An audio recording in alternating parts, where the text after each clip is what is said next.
Welcome back to the Bear Market Brief podcast. I'm your host, Aaron. So for all of Vladimir Putin's power, one of the most persistent misconceptions about him, and indeed governance in Russia, is that he's individually controlling everything that happens in the country.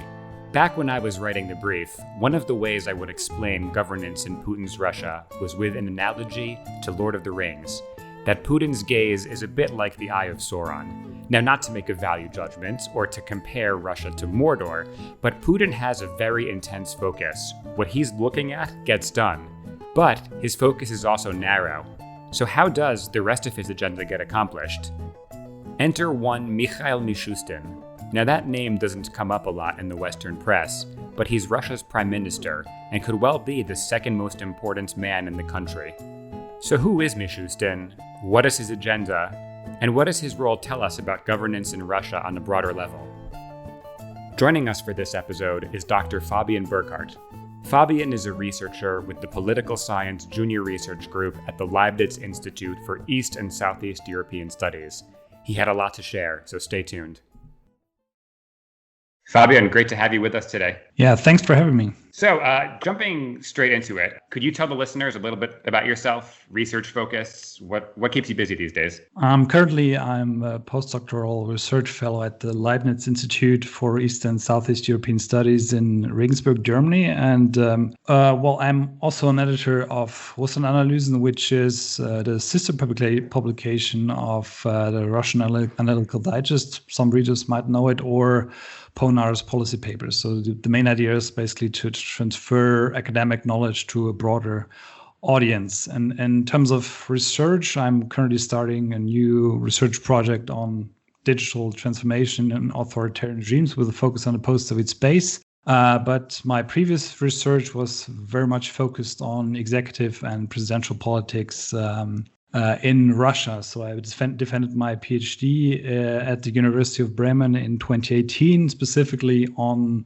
the Russian presidency, where I looked at basically how the power of the Russian presidency has been expanding over the years under Yeltsin, but mainly under Putin, looking at more formal types of power, such as laws or decrees, and basically asking what kind of role these kind of formal institutions play in a kind of personalist authoritarian regimes like Russia. And I was also a part of the dissertation was also dealt with the presidential administration. I think it's one of the few works that actually looks systematically at how the Russian presidential administration works and whether it actually institutionalized over the years. And I used a lot of archival material, biographical data, interviews with chiefs of staff, formerly actually, and former officials. And so the idea was basically to look at what I call the paradox of governance. Basically, we saw a certain degree of institutionalization in the presidential administration,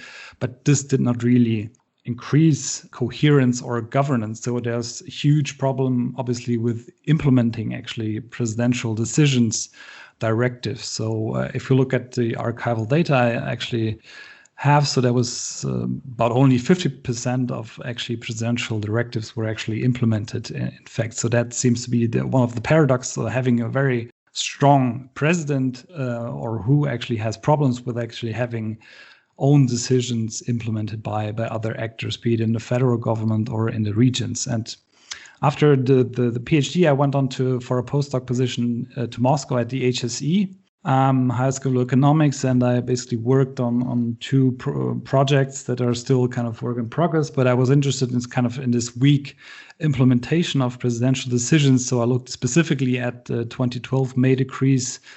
So I actually was interested in why is it actually so difficult to measure how they are implemented. And I also went to Tatarstan actually to inquire regional officials how they actually deal with these kind of orders. And so that really was fairly interesting for me to understand like how these regional officials deal with these presidential decrees that are actually more or less forced upon them and actually create a number of goals that sometimes even might contradict their own goals. So that was one of the projects. And the other one, which brings us straight to Mishustin.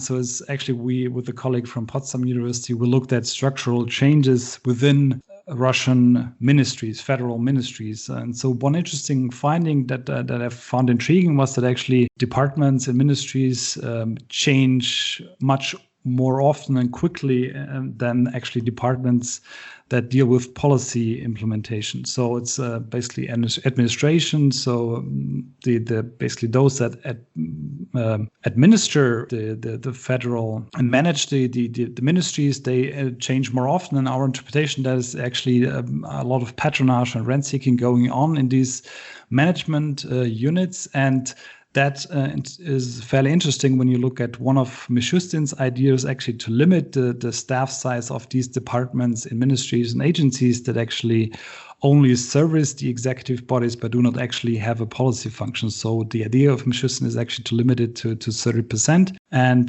that kind of got me intrigued in what really Mishustin is all about.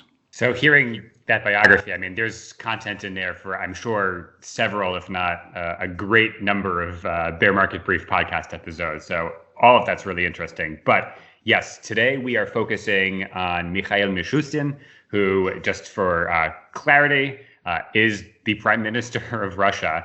I was thinking earlier, and we don't have to answer this today, but as an important exercise, given the limitations of Putin's power, and it's one of the things we talk about a lot on this podcast, that contrary to popular understanding, Putin isn't personally pulling every lever of state in the country and personally managing a lot of his own initiatives. So looking at Mishustin, who may or may not be the second most powerful person in Russia as far as the agenda goes, wanted to talk all about him today. Whether or not he's second or third or fourth most powerful, he is in a very critical role at a critical juncture for Putin and governance in Russia. So let's start at the very top level. Who is Mikhail Mishustin? Where did he come from? Any noteworthy biographical facts about him? Yes, I mean, it's I think it's definitely an interesting person. And obviously, I can't sort of tell you all the whole biography. I mean, I recommend profiles that have been written by the Financial Times or Medusa. So, but a few flashpoints basically. I mean, there's he has a background, even academic background in IT and information systems. And in the early 1990s, he was involved in what is called sort of the International Computer Club. So he's basically dealing with procurement of foreign computer technology and delivering it to Russian state structures. And actually, since 1998, he was in civil state service in the tax authority, but he also dealt with real estate and also shortly, very briefly, with special economic zones. And what I think is interesting to mention that is that he briefly also worked under German Gref from 2004 until 2007.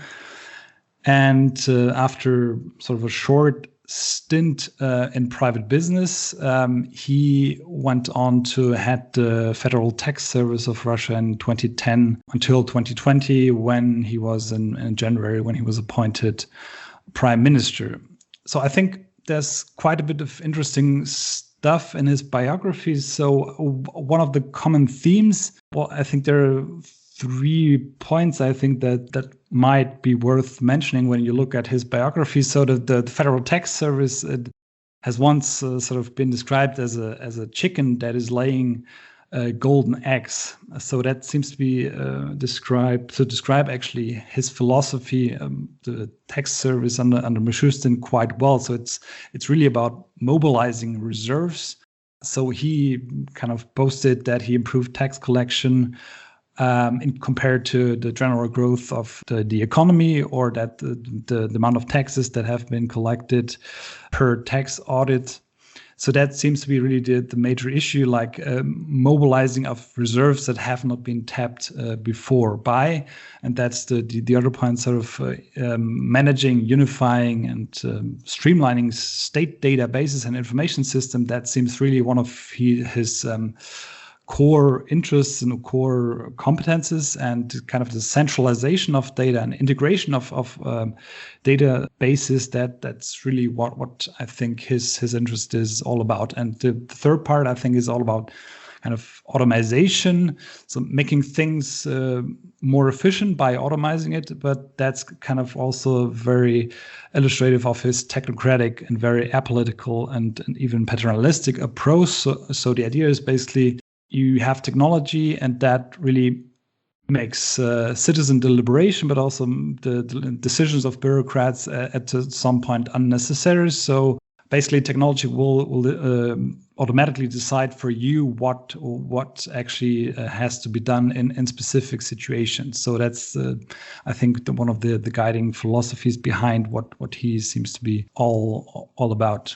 Very technocratic background. I think that's worth noting, and I imagine we'll be touching on that more, but you were saying something? Yeah, I mean, I think going slightly beyond his person, I think there are quite a number of general questions we usually think about when we talk about Russian politics. So basically, there are a number of issues. So what one could actually ask, what's actually being a technocrat in Putin's Russia? What does it actually mean? So can Putin's Russia actually still produce kind of competent or qualified personnel? And I think when you look at Mishustin, it doesn't really seem to be mutually exclusive to have both more or less competent official, but who's also purely or highly loyal to Putin, or basically to the Putin's system as such. So this seems to be that he doesn't really have his own agenda. He's totally loyal to what basically comes from the president. But he kind of combines this with being more or less competent in his own sphere.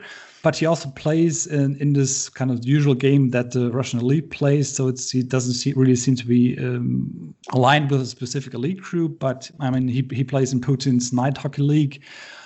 He's in ZSK advisory board, and he seems to be in kind of involved in the monastery, so in this Orthodox even brotherhood, as some call it, with several elite actors. So it seems to go hand in hand, being like a competent, more or less in one sphere actor, and basically being loyalty and being involved in this usual elite activities we actually see. And the other part is, so how does this actually square being competent and engaging in rent seeking? So we seem to assume that kind of the Russian elite actors, they most of them or all of them are kind of more or less involved in rent seeking, and that also does not really seem to be that much of a contradiction. So he seems to have like a fairly wealthy background, real estate in Rublovka, like more or less a family business in his wife and sister, etc. And there seems to have been rent seeking going on also in the federal tax service, where state contracts were basically given to politically connected firms. So a fairly common topic. So that also seems to go hand in hand. The other thing I think is what is fairly interesting to consider is actually how useful actually distinction between basically the Siloviki, so people from the power ministries or force agencies, and civilian bureaucrat, how far this distinction actually still makes sense. And Mishustin here, I think, is an interesting example, because I mean, it seems fairly obvious that he is actually a civilian bureaucrat dealing with socioeconomic policymaking. So he doesn't really have weapons or a uniform or law enforcement capacities.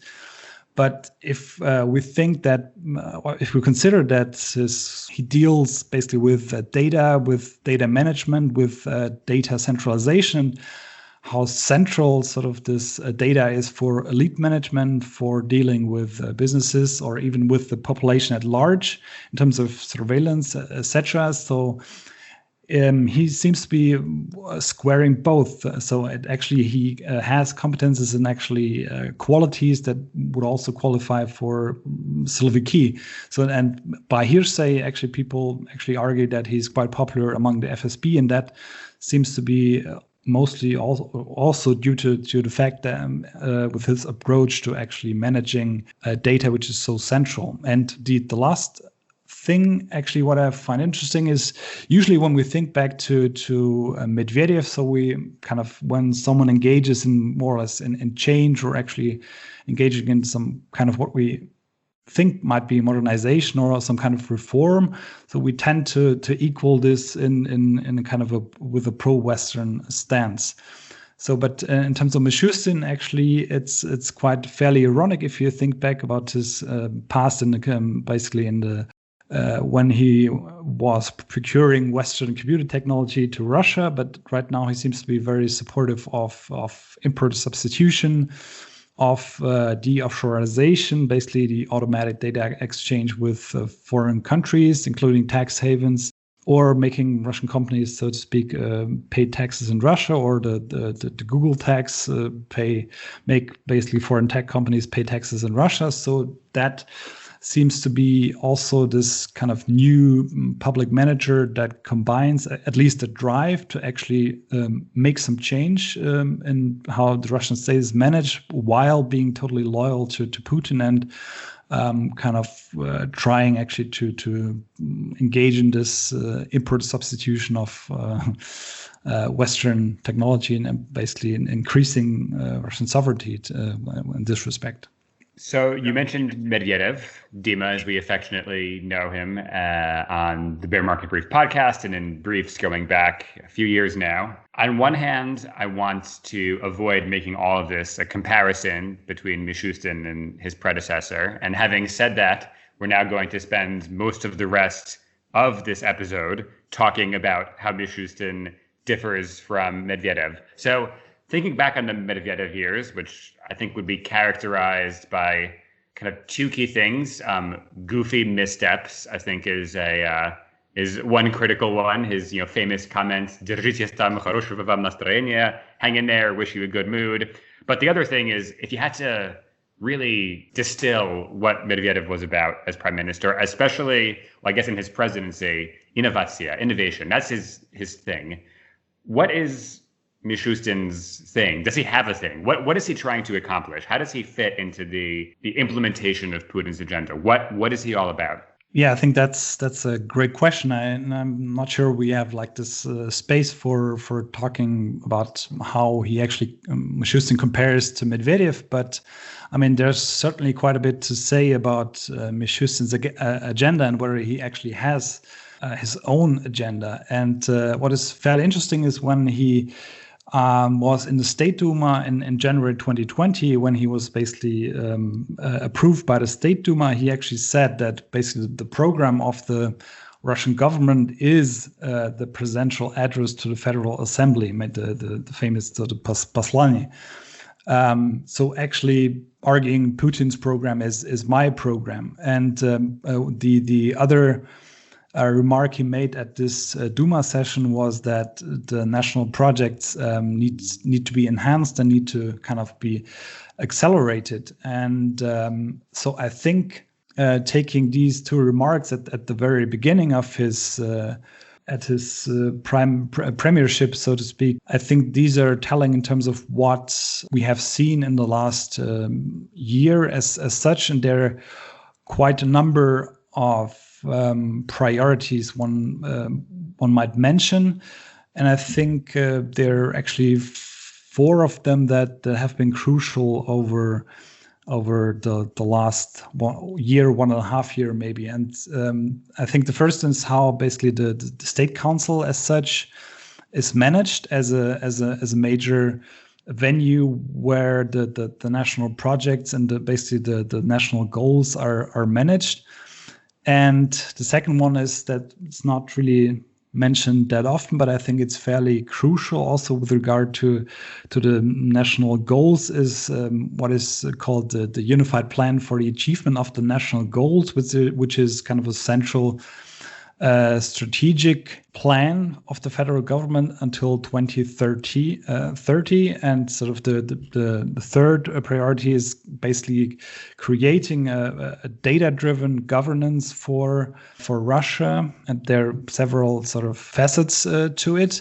And the fourth is the administrative reform that Mishustin has been pushing forward in the last months and even the last half year, one can say.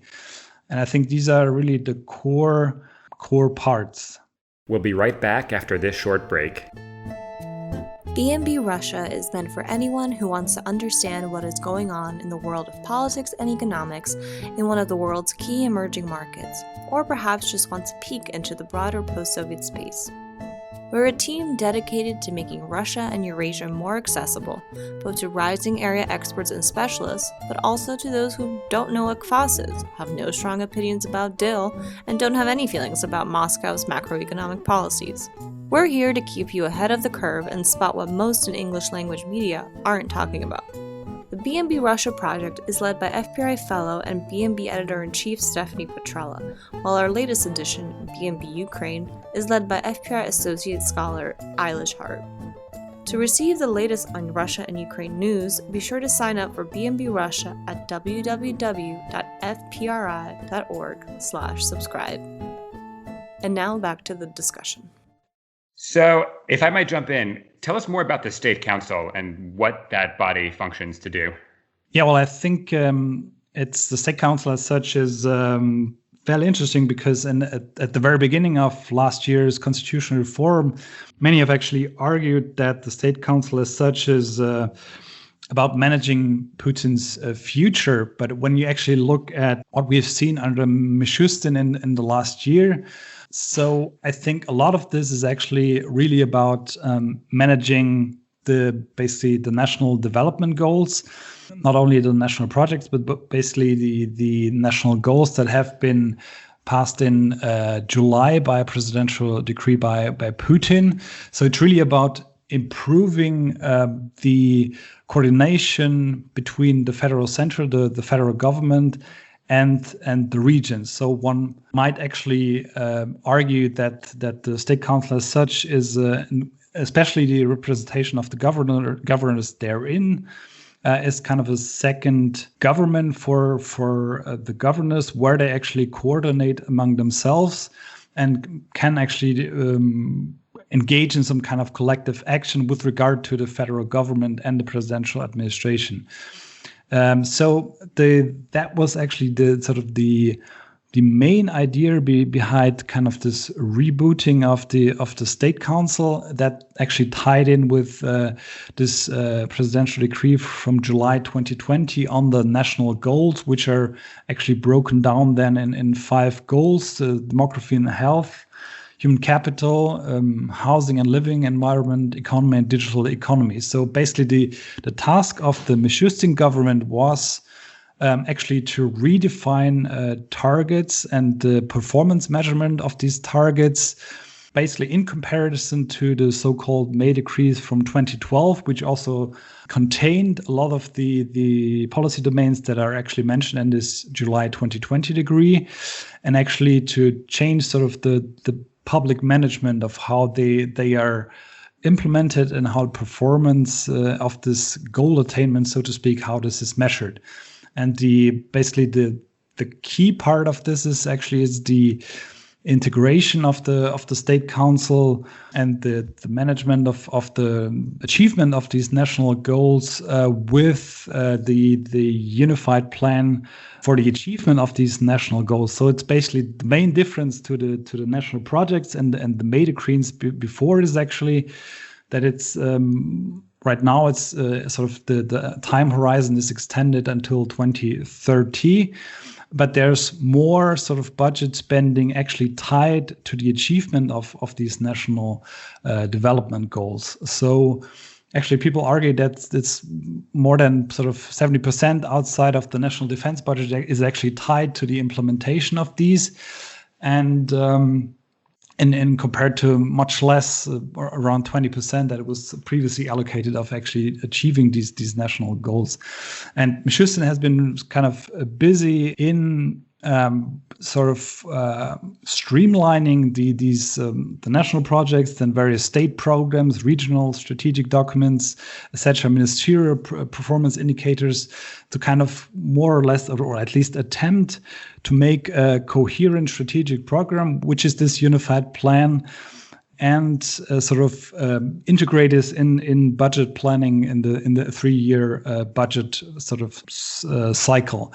And basically the idea is to create actually teams among and with deputy prime ministers responsible for the implementation of these various national goals and actually coordinating in this work and actually to overcome policy deadlocks that have happened far too often in the past with the implementation of these national development goals. And one of the key parts is actually that there will be a sort of an annual review process of these targets and the allocated funds. So I think the idea is to make it slightly more flexible than the national projects before and the May decrees. And that actually necessitates, and that's actually the connection to the State Council, that necessitates this more or less complex management structure, which is sort of between the State Council, the Council for Strategic Management, and eventually the Government's Coordination Council. And now bringing in sort of the expertise of Mishustin in digital governance, like how he has transformed the Federal Tax Service before. So I think sort of the main idea is to transform or actually improve, or that's actually his ambition. Whether it will be realized, it's difficult to say. Actually, basically to improve the implementation by a sort of a data-driven government. So to have a digital information systems where you have more sort of objective data, real-time data even, rather than subjective assessments sort of by bureaucrats that actually insert their data into the system. And that makes it very hard to the federal executives to actually monitor and actually check in how far the quality or actually the quantity of implementation actually corresponds to the goals that actually need to be achieved. And I mean, there's been quite a bit of talk about the coordination council in the government. So that's sort of basically a troubleshooter within the government. That kind of the intention of this is actually to actually gather all this information and introduce some kind of incident management if something goes wrong. But the main challenge, and here it's really difficult to see where this is going, and there's a lot of skepticism is due because of the many databases that actually exist within the Russian federal executive. So the challenge actually would be for Mishustin to integrate these various databases that exist in various executive bodies, in the federal executive bodies, in the regions, actually to integrate them.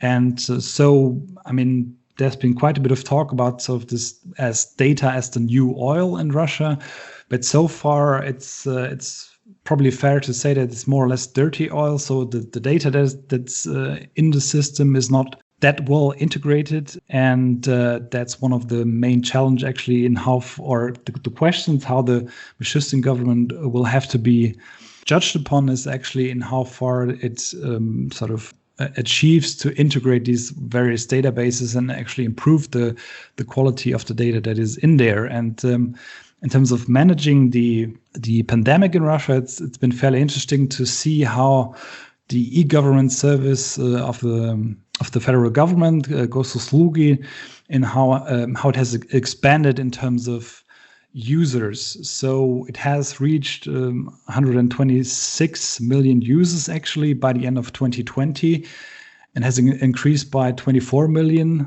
only in the course of 2020. That is obviously because quite a number of actually social benefits that have been paid out to families with kids, for example, have been implemented via Gosuslugi. So previously, the first round of kind of payments has been done via applications. So families had to apply actually for social benefits.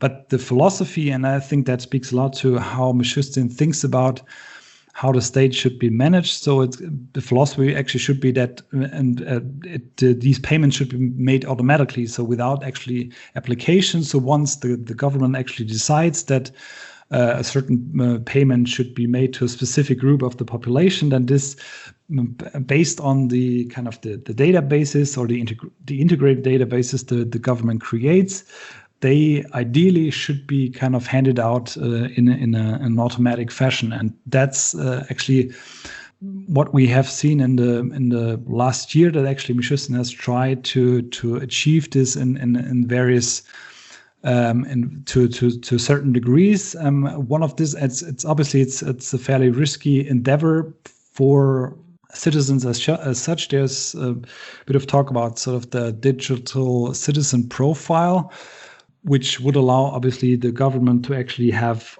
a bunch of information on its citizens. But so far, the use of the government has been fairly limited. But obviously, the idea is to accumulate as much data as possible about citizens, integrate this knowledge, and then when we speak about basically e-government services, to automate this process and limit sort of the contact between citizens and the government as much as possible. If I might jump in to the big picture here in our last couple minutes, let's talk to broadly.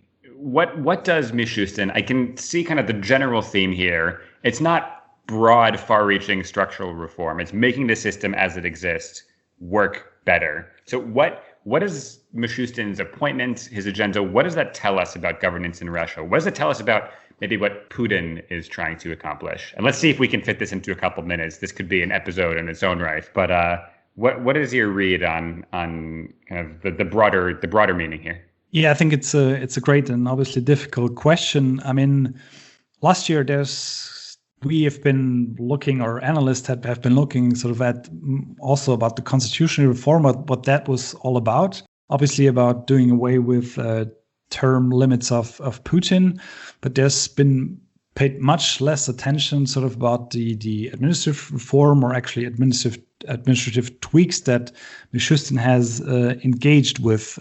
So the big question is actually why sort of the Medvedev government had to step down at the same time, sort of when this constitutional reform was actually started. And I think these two things, like constitutional reform and Mishustin's administrative tweaks, they have to be considered simultaneously. So the question would be, so what does constitutional reform mainly about? Obviously, it's about the circumvention of term limits. So allowing Putin to run again for president in 2024 if he decides to do so. So broadly speaking, it's about lengthening the time horizons of not only Putin, but also of the regime itself. So it very much ties in with this idea of this unified plan, having this plan until 2013 of the national goals as such. So this goes in hand, sort of lengthening the time horizons. But we also know from the literature, kind of more the comparative literature, that this kind of regime personalization, so tying a regime to one person, has quite a number of risks. And we know that these kind of personalist regimes, they are associated with more repression, with more repressive behavior. And we've seen this in the last months and years, that we know that kind of bad governance is exacerbated because of over-centralization, because of information asymmetries, because of lacking feedback mechanisms. One knows that actually foreign policy tends to be more aggressive, bringing more risks actually to the regime in terms of maybe sanctions or other kind of risks.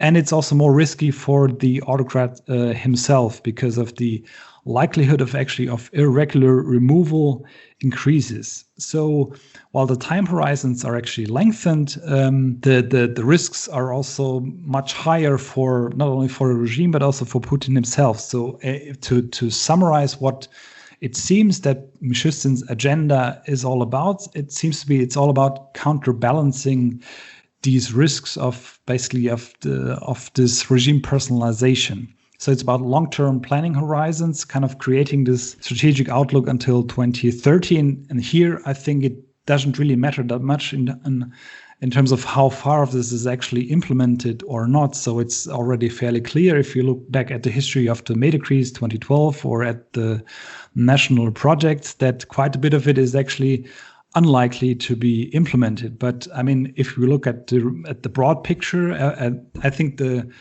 overall direction is fairly important. So it doesn't really matter if the Putin transit in 2024 or before is about Putin, from Putin to Putin or from Putin to someone else. But it seems to be that this kind of administrative reform, if you want to call it, or tweak that Mishustin is engaging about parallels kind of the constitutional reform. And it provides the brackets for this turbulent and it's very likely to be very uncertain and turbulent period.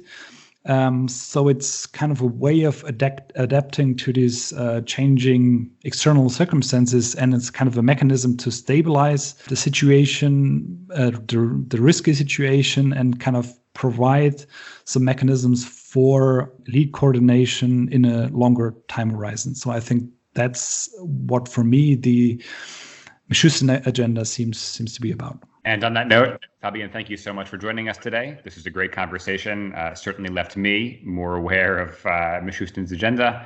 And I think the bigger picture, buying Putin time, stabilizing the, not the ship of state, but the aircraft of state is important and really does tell us a lot. So thank you again. Thanks again to Fabian for joining, and thanks to you for joining as well. Be sure to follow BMB Russia and Eurasia at the Twitter handle @BearMarketBrief, and stay tuned for episodes to come. BMB Russia and Eurasia and the Bear Market Brief podcast are a product of the Foreign Policy Research Institute, that's FPRI, a nonpartisan think tank based in Philadelphia. For more information on this initiative and others, be sure to visit fpri.org. We'll catch you next time.